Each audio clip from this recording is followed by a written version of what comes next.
آپ امیجن کریں اپنا بچپن کہ آپ کے والدین آپ پر کروڑوں روپیہ لٹا دیتے لیکن آپ کو محبت نہ دیتے، کیا آپ ذہنی طور پہ صحت مند ہوتی؟ نہیں ہو سکتی تھی نا. اسی طرح اسلام کے نام پر پیسہ دینا اور اسلام کو محبت نہ دینا، اس سے اسلام صحت مند کیسے ہوگا؟ آج ہم دیکھتے ہیں نا اسلام کیسا ہے، کیا پروجیکشن ہے اسلام کا. جیسے فاسٹر چلڈرن نہیں ہوتے، اینگری، ڈسٹرکٹیو، لگتا ہے جیسے کوئی نفسیاتی مریض ہے اسلام، ٹیررسٹ. کیوں؟ اس لیے کہ مسلمانوں نے اسلام کو محبت نہیں دی. تو اسلام ایسا نفسیاتی مریض بن کے رہ گیا ہے. بالکل ہم نے اللہ سے محبت نہیں کی، ہم نے اللہ کے رسول سے محبت نہیں کی، اس کی راہ میں جہاد کرنے کے نام سے ہماری جان جاتی ہے. ہمیں اپنی دنیا کی سیکیورٹی، دنیا کا تحفظ، یہ لوگوں کی نظروں میں اپنی عزت اور وقت ہمیں اتنی اچھی لگتی ہے کہ ہم اس کا سودا نہیں کر سکتے اندیکھے خدا کے لیے. تو جب یہ کریں گے تو آپ دیکھیں اسلام پہ کیسی بہار آئے گی. ہم اپنے جذبات اٹیچ کریں اسلام کے ساتھ، ہم اسلام کو محبت دیں. جب ہم اسلام کو محبت دیں گے پھر آپ دیکھیں کہ وہ اس نفسیاتی بیماری سے کیسے نکلتا ہے اور کیسے اس کے اوپر پھر بہار آتی ہے اور یہ کیسے کھلتا ہے اور کیسا صحت مند ہیلدی اسلام ہمیں ملے گا. اتنا خوبصورت اسلام کیسے تھا صحابہ کے زمانے میں، اتنی شدت کی جو انہوں نے محبت کی تھی، اپنی جان سے زیادہ محبت کی تھی اسلام سے.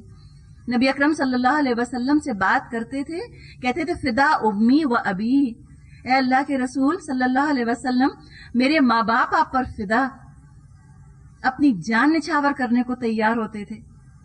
کیا کچھ انہوں نے برداشت کر لیا. محبت تو انسان کے اندر بہت قوت برداشت پیدا کر دیتی ہے، کوئی شک نہیں.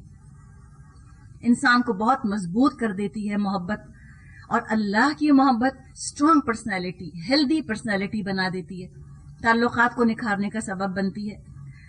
تو ایک ترازو انسان اپنے دل میں فٹ کر لے. یہ ایک سیلف اسیسمنٹ اسکیم ہے جو یہاں پر ہم کو بتا دی گئی. جس سے محبت ہوتی ہے اس کے لیے انسان وقت بھی لگاتا ہے، توانائی بھی لگاتا ہے. اور جہاں تک حق کا اور اللہ کا تعلق ہے، اللہ تو غالب ہے ہی، کلمت اللہ ہی العلیٰ، اللہ کی بات تو بلند ہے ہی اور وہ بلند ہو کر رہے گی، ایک وقت آئے گا. لیکن تم نے اگر محبت نہ کی، تم نے کنٹریبیوٹ نہ کیا تو تم محروم رہ جاؤ گے.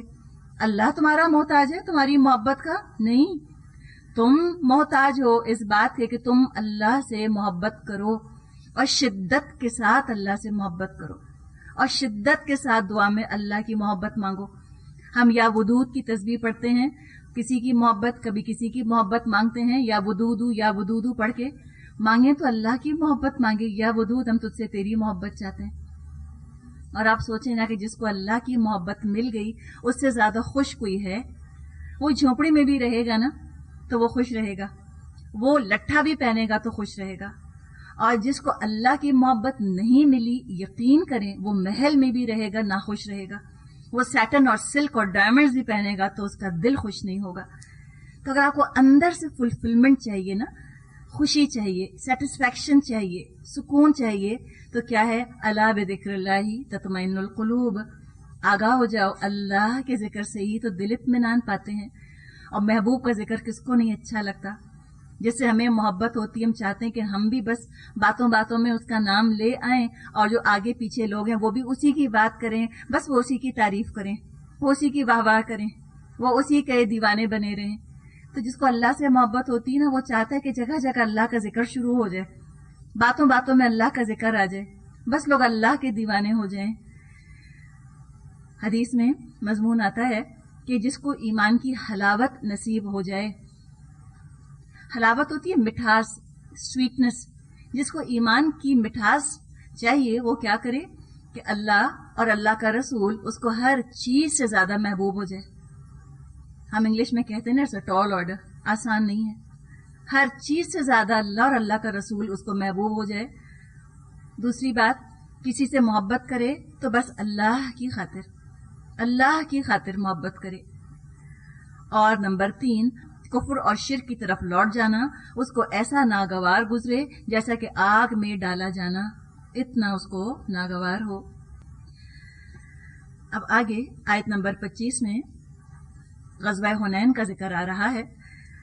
تعلق یوں جڑ رہا ہے کہ دیکھو یہ جو دنیاوی علائق ہیں، جو دنیاوی سہارے ہیں، یہ انسان کو دنیا میں بھی ضروری نہیں کہ باعزت یا سرفراز یا کامیاب کر دیں، سکسیسفل کر دیں. اللہ ہی جس کو چاہتا ہے دنیا میں بھی کامیابی دیتا ہے. تعداد کی کثرت یا مال کی کثرت یا فتح ضروری نہیں کہ انسان کو دنیا میں بھی وہ کچھ دے دے جس کا انسان خواہش مند ہوتا ہے. آیت نمبر 25 فرمایا لَقَدْ نَصَرَكُمُ اللَّهُ فِي مَوَاطِنَ كَثِيرَةٍ وَيَوْمَ حُنَيْنٍ. اللہ اس سے پہلے بہت سے مواقع پر تمہاری مدد کر چکا ہے. ابھی غزوہ حنین کے روز اس کی شان تم نے دیکھی. تھوڑا حنین کے بارے میں بات کرتے ہیں اور ان آیات کا زمانہ نزول دیکھ لیتے ہیں. ٹائم پیریڈ یہ کب نازل ہوئی. تمہید میں آپ کو یہ بات بتائی تھی کہ رکوع نمبر 1 اور 4 یہ کب نازل ہوا. فتح مکہ کے بعد یہ رکوع جو ہے نازل ہوا. پہلا رکوع بھی اور چوتھا رکوع بھی. تقریباً سن 9 ہجری اس کا زمانہ نزول ہے. حنین کا ذکر کیا گیا. یہ مکہ اور طائف کے درمیان ایک جگہ ہے. تقریباً مکے سے 10 میل 10 مائلز کے فاصلے پر ہے. جب فتح مکہ ہو گئی قریش نے ہتھیار ڈال دیے تو زیادہ تر قبائل نے اسلام قبول کر لیا، لیکن تمام نے نہ کیا. سارے قبائل نے اسلام قبول نہ کیا. عرب کے ابھی کہیں کہیں پاکٹس آف ریزسٹنس رہ گئے تھے. کہیں کہیں اب تک مزاحمت ہو رہی تھی. جو قبائل طاقتور تھے، دولت مند تھے، جن کے پاس ہتھیار تھے، جو بہادر تھے، انہوں نے سوچا کہ ہم ایک دفعہ مقابلہ کر کے دیکھ لیتے ہیں اسلام کا. ان قبائل میں سب سے اوپر نام آتا ہے بنو حوازن کا. ہلکی والی ہا سے حوازن. یہ قبیلہ جنگ کے لیے تیار ہو گیا اور اس کی ایک شاخ طائف میں بنو ثقیف کے نام سے آباد تھی. اس قبیلے کے لیڈر مالک بن عوف رضی اللہ عنہ تھے. ہم اس لیے کہہ رہے ہیں کہ وہ اس وقت تک تو مسلمان نہ ہوئے تھے، لیکن بعد میں وہ ایمان لے آئے اور بہت اسلام کے لیے انہوں نے خدمات انجام دی. لیکن اب تک فتح مکہ کے بعد جب غزوہ حنین ہوا اس وقت تک انہوں نے اسلام قبول نہ کیا تھا. وہ کفر ہی کے لیڈر تھے. مالک بن عوف ان کا نام تھا. وہ قبیلہ حوازن کے سردار تھے. نہایت جوشیلے آدمی تھے. جنگ جیتنے کا جذبہ اتنا تھا کہ انہوں نے تمام لوگوں سے کہہ دیا تھا کہ سب اپنی عورتیں، اپنے بچے، بھیڑ، بکریاں، مال سب لے کر میدان جنگ میں چلیں، تاکہ بھاگنے کا خیال بھی اگر دل میں آئے تو کم از کم اپنے خاندان کی خواتین اور اپنے بچوں کا جو خیال ہے، ان کی جو محبت ہے، اس کی وجہ سے میدان چھوڑ کر جا نہ سکیں. تو جب یہ حوازن والے نکل کر آئے، ان کے ساتھ ان کی عورتیں، ان کے بچے، ان کے مال، بھیڑ، بکریاں، سونا چاندی سب لے کر یہ میدان جنگ میں آ گئے. بنو حوازن کے قبیلے کا ایک بوڑھا کمانڈر تھا، درید بن سما اس کا نام آتا ہے. اس نے بہت منع کیا کہ تم یہ کام نہ کرو، لیکن وہ بوڑھے تھے، جوان خون تھا، جوش آیا ہوا تھا لوگوں کو. تو جوانوں نے کہہ دیا کہ تم تو بوڑھے ہو گئے ہو اور تمہاری عقل بھی بوڑھی ہو چکی، تمہاری بات سننے کی ہمیں ضرورت نہیں.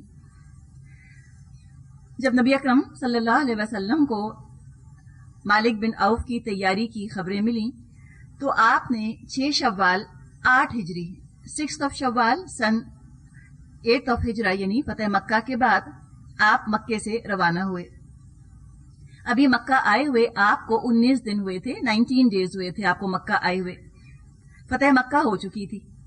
10,000 تو وہی تھے جو مدینے سے آپ کے ساتھ آئے تھے اور 2,000 مکے کے 9 مسلم باشندے تھے، نیو کنورٹس، وہ بھی فوج میں شامل ہو گئے. تو 12,000 کا لشکر مسلمانوں کا تیار ہوا.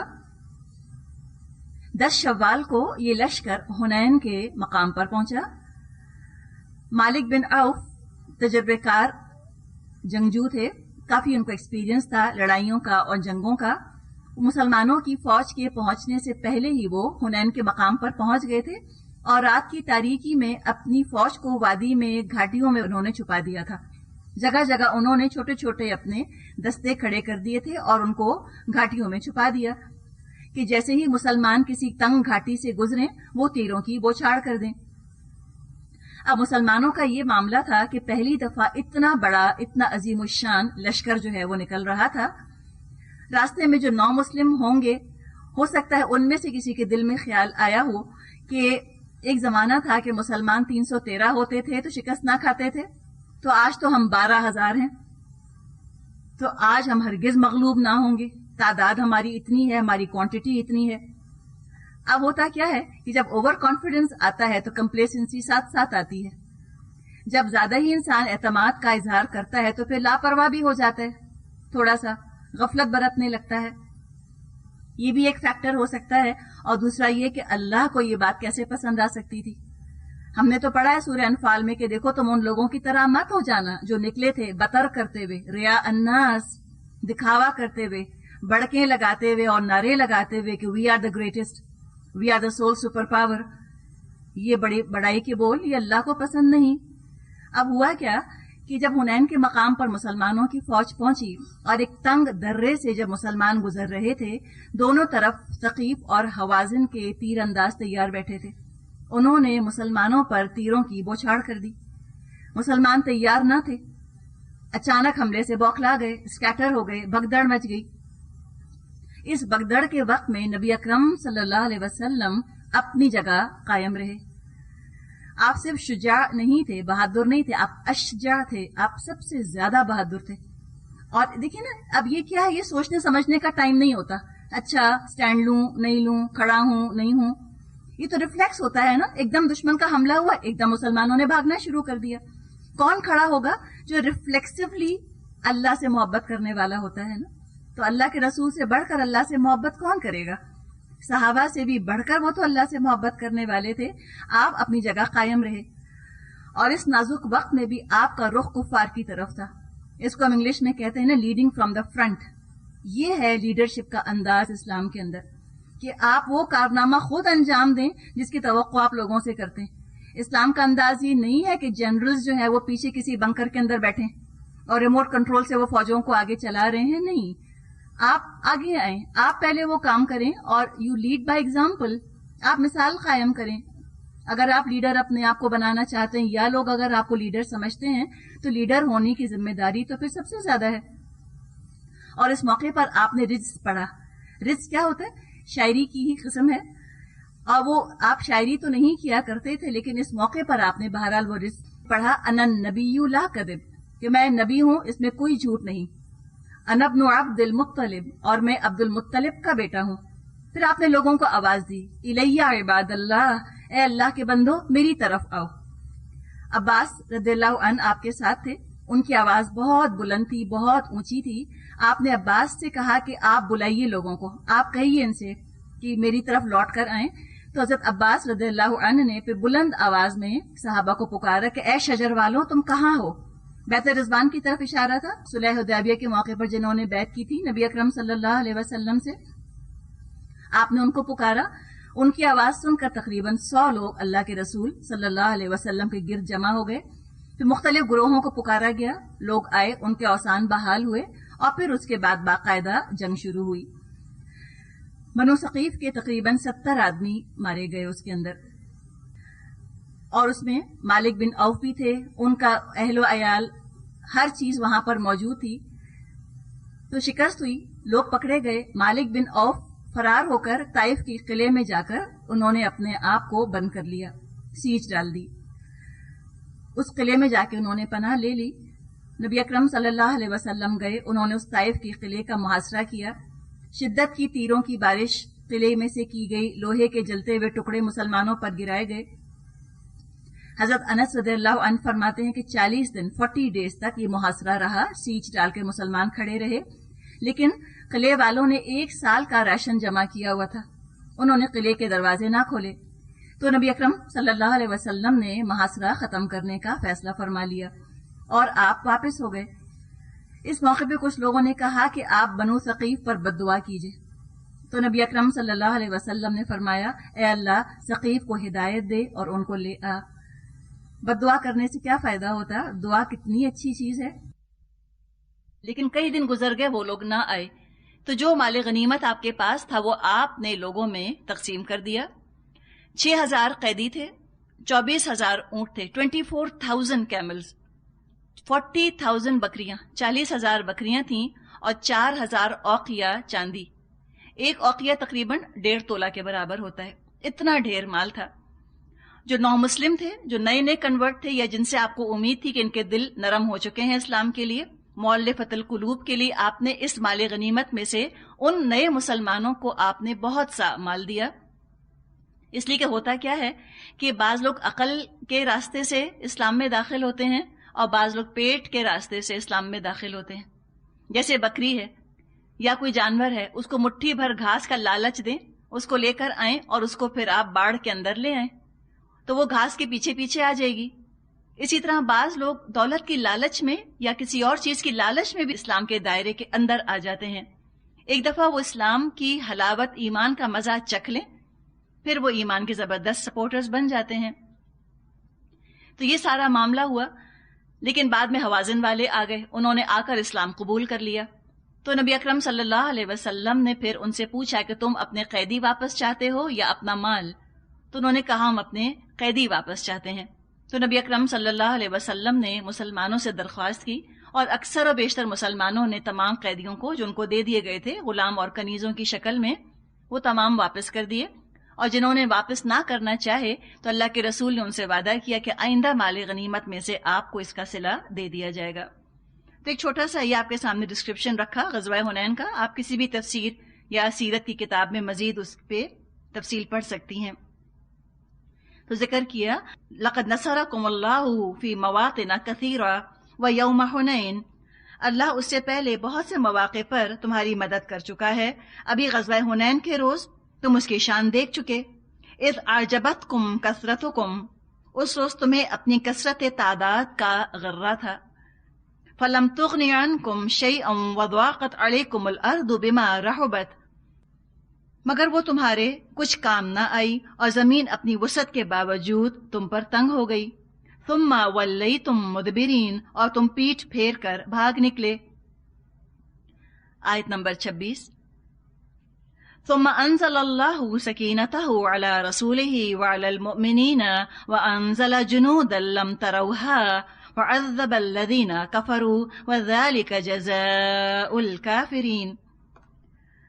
پھر اللہ نے اپنی سکینت اپنے رسول اور مومنین پر نازل فرمائی اور وہ لشکر اتارے جو تم کو نظر نہ آتے تھے، اور منکرین حق کو سزا دی کہ یہی بدلہ ہے ان لوگوں کا جو حق کا انکار کریں. اللہ تعالیٰ نے ایک کام، ایک ٹرانکویلٹی، تسکین نبی اکرم صلی اللہ علیہ وسلم اور ان صحابہ پر نازل فرمائی جو آپ کے پاس تھے. اس سے باقی لوگوں کی بھی ہمت بندی، نئی روح ان کے اندر آئی، نئی اسپرٹ ان کے اندر آئی اور وہ سارے آ کر جمع ہو گئے. تو اعجبتکم کثرتکم کا ذکر کیا گیا کہ تم کو اپنی تعداد بہت بھلی لگی، تم یہ سمجھے کہ تعداد تم کو جتا دے گی. بہت خود اعتمادی کی وجہ سے ہو سکتا ہے تم لاپرواہ ہو گئے ہو اور بہت سو کی توجہ اللہ کی طرف نہ رہی ہو. اس لیے کہ اللہ تعالیٰ نے تو سورہ انفال آیت 45-45 میں فرمایا ہے نا کہ اذا لقیتم فئۃ فاثبتوا، اے مسلمان جب تمہاری کسی جماعت سے مٹ بھیڑ ہو جائے ثابت قدم رہو اور کیا کرو، واذکروا اللہ کثیرا، اور اللہ کو کثرت سے یاد کرو، لعلکم تفلحون، تاکہ تم فلاح پاؤ. فرمایا آگے آیت نمبر 27، ثم یتوب اللہ من بعد ذلک علی من یشاء واللہ غفور الرحیم.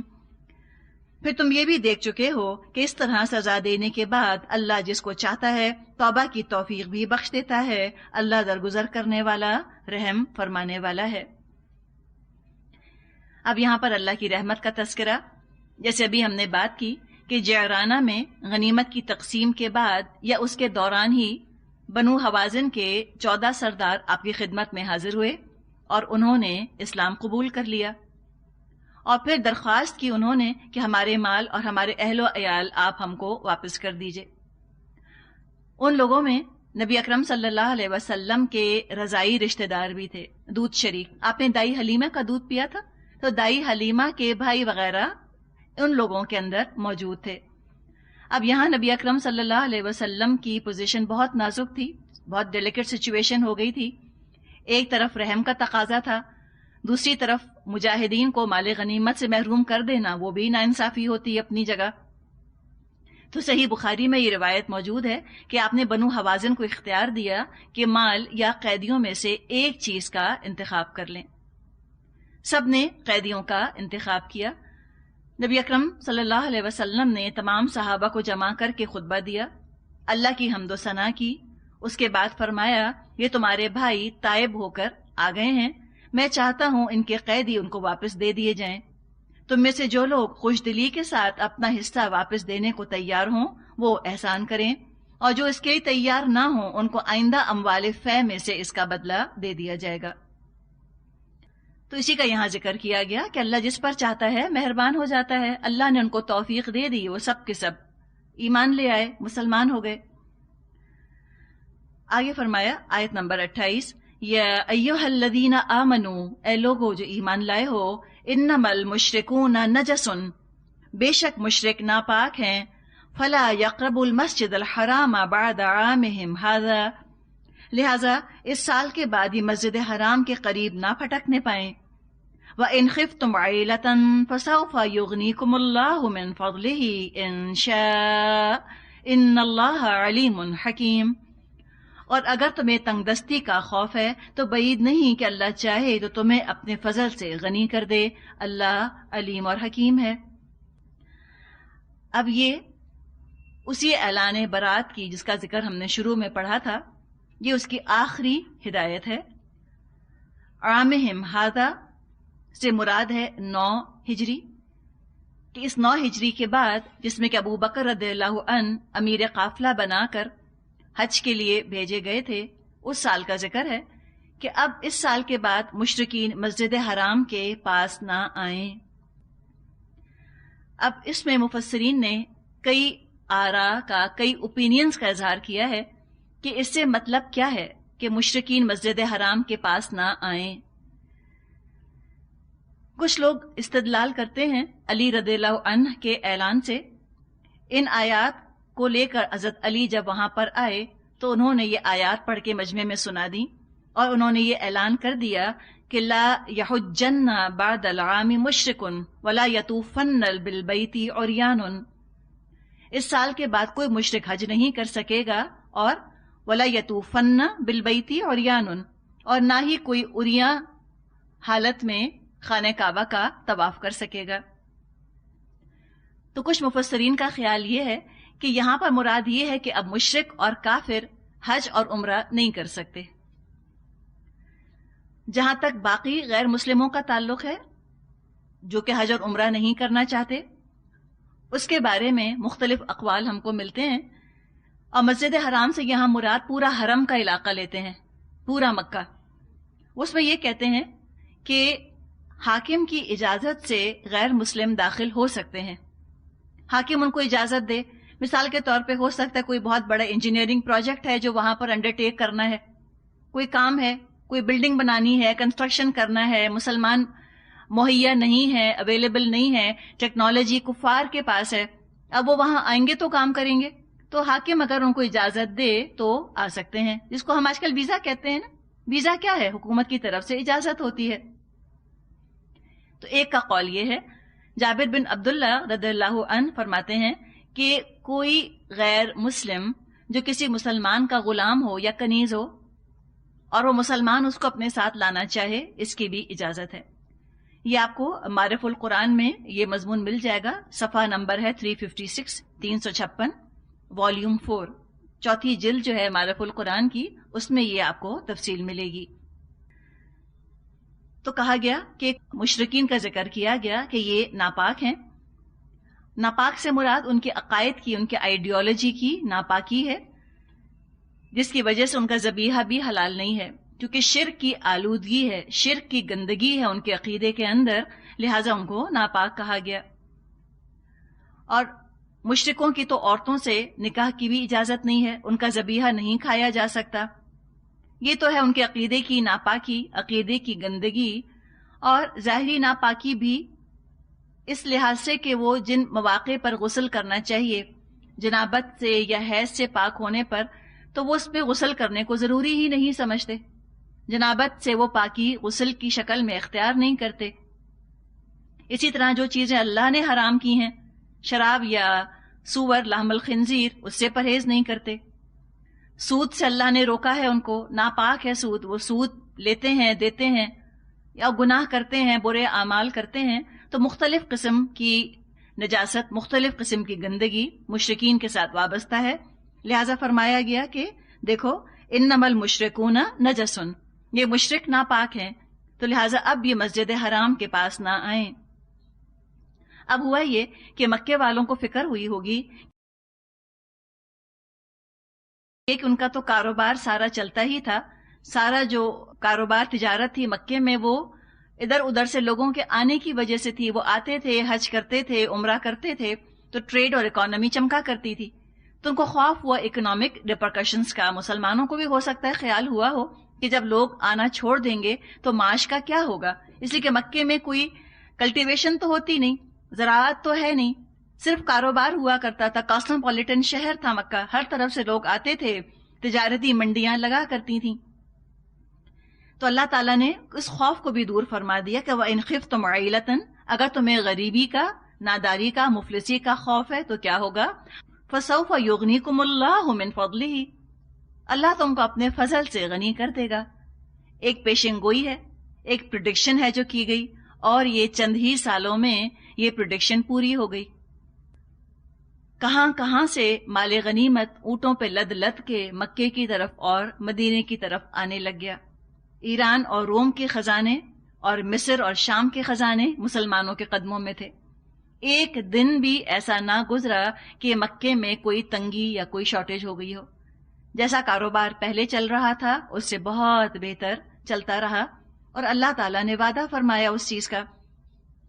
حال یہ ہو گیا تھا مسلمانوں کے پاس دولت کا کہ لوگ اپنی زکوٰۃ لے کر مکے مدینے کی گلیوں میں پھرا کرتے تھے، اور زکوٰۃ لینے والا کوئی نہ ہوا کرتا تھا۔ تو فرمایا کہ تم اس کی فکر نہ کرو مفلسی کی، اللہ تم کو غنی کر دے گا، بھروسہ اللہ پہ کرو، محبت اللہ سے کرو۔ آگے فرمایا آیت 29، قاتلوا الذین لا یؤمنون باللہ ولا بالیوم الآخر ولا یحرمون ما حرم اللہ ورسولہ ولا یدینون دین الحق من الذین اوتوا الکتاب حتی یعطوا الجزیۃ عن ید وہم صاغرون۔ جنگ کرو اہل کتاب میں سے ان لوگوں کے خلاف جو اللہ اور روز آخر پر ایمان نہیں لاتے، اور جو کچھ اللہ اور اس کے رسول نے حرام قرار دیا ہے اسے حرام نہیں کرتے، اور دین حق کو اپنا دین نہیں بناتے۔ ان سے لڑو یہاں تک کہ وہ اپنے ہاتھ سے جزیہ دیں اور چھوٹے بن کے رہیں۔ اب اوپر تو ذکر تھا مشرکین کا، اور جیسے کہ ہم نے بات کی مشرکین مکہ کا معاملہ خاص تھا۔ شروع میں بھی ہم نے پڑھا تھا کہ جو ہی اشہر الحرم گزرے تم قتل کرو ان کو جہاں کہیں تم پاؤ، اور ہم نے بات کی تھی کہ یہ آیات ٹائم باؤنڈ ہیں، وقت کے ساتھ منسلک تھیں، اب ان کا اپلیکیشن نہیں ہے، ورنہ اگر جنرل اپلیکیشن اگر ہم ان آیات کا لیں تو مطلب تو یہ ہوگا کہ جو ہی حرمت والے مہینے گزریں مسلمانوں پر فرض ہے کہ وہ کفار کے خلاف قتال شروع کر دیں۔ ہر سال جو ہی محرم کا مہینہ ختم ہو مسلمانوں کو چاہیے کہ وہ جنگ شروع کر دیں۔ اگر ہم ان کو یونیورسل بنانا چاہتے ہیں ان آیات کو تو اس کا مطلب تو یہ ہوگا، اور کسی نے اس کا مطلب یہ نہیں لیا۔ تو اشہر حرم نے خود ان آیات کو ٹائم باؤنڈ کر دیا ہے، قرآن کے اپنے اندر دلیل، اپنے اندر اشارہ موجود ہے۔ اسی طرح یہاں جن مشرکین کا ذکر ہے وہ بھی کون مشرک ہیں؟ جو مشرکین مکہ تھے، ان سے تو جزیہ نہیں لیا گیا، ان کو اجازت نہیں تھی کہ وہ جزیہ دے کر بھی مسلمان حکومت کا یا مسلمان مملکت کا حصہ بنے۔ ان کو تو چوائس یہ دی گئی تھی کہ یا تم اسلام قبول کرو، یا تم عرب چھوڑ کر کہیں چلے جاؤ، یا تم جنگ کے لیے تیار ہو جاؤ۔ جہاں تک اہل کتاب کا معاملہ ہے ان کا معاملہ مختلف ہے۔ ایک تو یہ کہ ان کو اہل کتاب کہا گیا، اہل ایمان نہیں کہا گیا۔ کیوں؟ اس لیے کہ وہ اہل ایمان نہیں ہو سکتے جب تک نبی اکرم صلی اللہ علیہ وسلم پر ایمان نہ لائیں۔ ایمان تو دراصل ہے ہی ایمان بالرسالت، جس نے رسول کو نہ مانا اس کا کوئی ایمان معتبر نہیں۔ تو یہ ان کو آپشن دیا گیا اہل کتاب کو کہ وہ چاہیں تو وہ عرب میں رہ سکتے ہیں، قتل نہیں کیے جائیں گے، لیکن جزیہ ادا کریں اور چھوٹے بن کر رہیں۔ یعنی قانون کی بالادستی جو ہے، جو سپریمیسی ہے، وہ اسلامک لا کی ہوگی، اس کے تحت رہنا ہوگا۔ اور حقیقت یہ ہے کہ جو بھی مملکت آئیڈیالوجی کی بنیاد پر بنتی ہے اس میں تو یہ ہوگا۔ اگر اسلامک آئیڈیالوجی کی بنیاد پر حکومت بنی ہے تو اسلامک آئیڈیالوجی سپریم ہوگی. تو نان مسلمز اہل کتاب رہ سکتے ہیں اور شہری حقوق ان کو ملیں گے، جو ان کے رائٹس ہیں ایز اے سٹیزن وہ ان کو ملیں گے، جو ان کے انسانی حقوق ہیں وہ ان کو یقیناً ملیں گے. ان کی جان، ان کا مال، ان کی عزت، ان کی عبادت گاہیں، یہ سب بالکل محفوظ ہوں گی. اسلامی حکومت کی ذمہ داری ہے کہ ان کی حفاظت کی جائے. لیکن سیاسی حقوق، پولیٹیکل رائٹس ان کے برابر نہیں ہو سکتے مسلمانوں کے. اور یہ آج ہم دنیا میں ہر جگہ دیکھتے ہیں. اگر آپ کسی ملک کے سٹیزن نہیں ہیں، آپ ووٹ نہیں کر سکتے. اگر آپ اس ملک میں پیدا نہیں ہوئے، آپ پریزیڈنٹ کے لیے الیکشن میں کھڑے نہیں ہو سکتے. ایسا تو نہیں ہو سکتا کوئی پاکستانی جائے اور جا کر امریکن الیکشن میں حصہ لینے کے لیے کھڑا ہو جائے. ہو سکتا ہے؟ کیا پولیٹیکل رائٹس برابر ہیں؟ نہیں ہیں. تو جب وہ نہیں ہے تو اسلام میں آخر برابری کیسے ہو سکتی ایک مسلمان کی اور ایک غیر مسلم کی؟ تو ان کو بہرحال ایک سیکنڈ ریٹ سٹیزن بن کے تو رہنا ہوگا. وَهُمْ صَاغِرُونَ، اور وہ چھوٹے بن کے رہیں گے. پولیٹیکل رائٹس ان کے برابر نہیں ہو سکتے. یہ آیت اس لحاظ سے بہت اہم ہے کہ امت کا اجماع ہے، کنسنسس ہے کہ اب یہ آیت سارے نان مسلمز کو کور کرتی ہے، چاہے وہ مشرک ہوں، یعنی کہ مشرکین میں ہندو ہوں، بدھسٹ ہوں، اور اہل کتاب میں عیسائی ہوں یا نصارہ ہوں. اور تاریخ سے بھی یہی بات ثابت ہوتی ہے کہ جہاں جہاں مسلمان گئے انہوں نے یہی آپشن رکھے غیر مسلم آبادی کے سامنے کہ تم ایمان لے آؤ تو ہمارے برابر ہو جاؤ گے، ہمارے بھائی ہو جاؤ گے. جزیہ دو اور ریاست کے قانون کی بالادستی تسلیم کر لو، supremacy of Islamic law accept کرو تو بھی ٹھیک ہے. جزیہ دو. جزیہ کیا ہے؟ جزیہ لفظ بنا ہے جزا سے، بدلہ. کس چیز کا بدلہ ہے؟ ان کی جان کا بدلہ ہے جو ان کو دینا ہوگا، ٹیکس ہے. انہیں قتل نہیں کیا گیا، ان کو زندہ رہنے کی اجازت دی گئی ہے، ان کی حفاظت کی جا رہی ہے، ان کو شہری حقوق دیے گئے ہیں نان مسلمز کو. ان کو مسلمانوں کی طرح زکوٰۃ ادا نہیں کرنی، تو وہ کیا کریں کہ وہ جزیہ ادا کریں. تو ایک بدلہ ہے، جزیہ ادا کریں اور ریاست کے قانون کی بالادستی تسلیم کریں. اور یہ نہیں کرتے تو پھر تلوار فیصلہ کرے گی ان کے درمیان. جہاں تک جزیے کے اماؤنٹ کا تعلق ہے، مقدار کا تعلق ہے، وہ الگ الگ فرد پر الگ الگ ہوا کرتا تھا. ہم اس لیے کہہ رہے ہیں کہ آج ایسی صورتحال ہمیں کسی اسلامی ملک میں نظر نہیں آتی کہ وہ اپنے غیر مسلم آبادی سے جزیہ لیتی ہو. جو جزیہ دیتے تھے وہ ذمی کہلاتے تھے. ذمی یعنی وہ لوگ جن کی ذمہ داری اسلامی حکومت نے لی ہے. حدیث میں مضمون آتا ہے کہ اگر کوئی ذمی ناحق قتل کر دیا جائے گا یا اس کا حق اگر کوئی مسلمان مار لے گا تو نبی اکرم صلی اللہ علیہ وسلم نے فرمایا کہ قیامت کے دن میں اس ذمی کا مقدمہ لڑوں گا. یعنی کہ نبی اکرم صلی اللہ علیہ وسلم اس غیر مسلم کی طرفداری کریں گے کیونکہ اس کا حق مارا گیا. اب جو مقدار کی ہم بات کر رہے ہیں،